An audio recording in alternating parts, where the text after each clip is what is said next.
Hello বন্ধুরা, আজ আমি নিয়ে চলে এসেছি নতুন একটি রেসিপি চিচিঙ্গা দিয়ে নারকেলের একটি চচ্চড়ি। তো চলুন বানিয়ে দেখিয়েছি কীভাবে বানিয়েছি।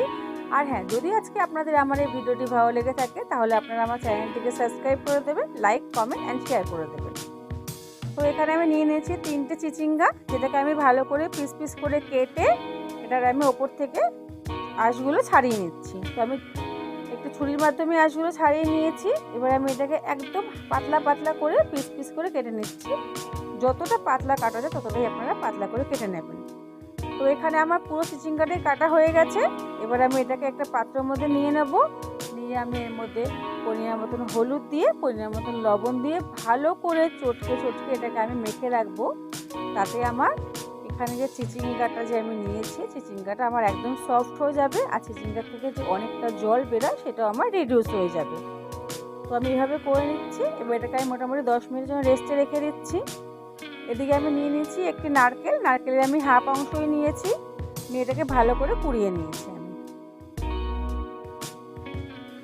এখানে আমি কড়াইয়ের মধ্যে পরিমাণ মতন তেল নিয়ে নিয়েছি। তেলটা গরম হয়ে গেছে। এবার আমি দিয়ে দেবো এখানে ফোড়নে দিয়েছি শুকনো লঙ্কা, তেজপাতা আর কালো জিরে। আর যে চিচিঙ্গাগুলো আমি এখানে কেটে রেখেছিলাম সেগুলোকে আমি এবার তেলের মধ্যে দিয়ে দিচ্ছি। দিয়ে ভালো করে একটু নাড়ি চাড়িয়ে নিতে হবে।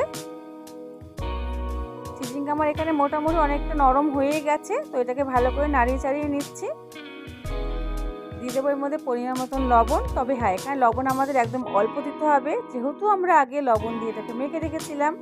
তার সঙ্গে দিয়ে দেবো পরিমাণ মতন হলুদ গুঁড়ো, তার সঙ্গে দিয়ে দেবো 1 চামচ লঙ্কার গুঁড়ো।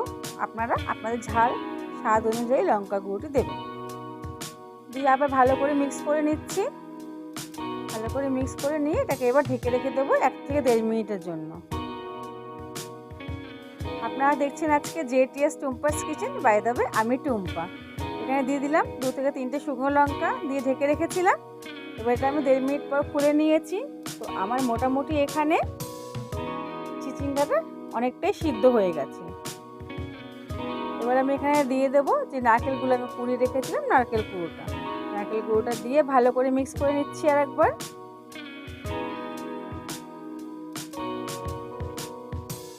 ভালো করে মিক্স করে নিচ্ছি।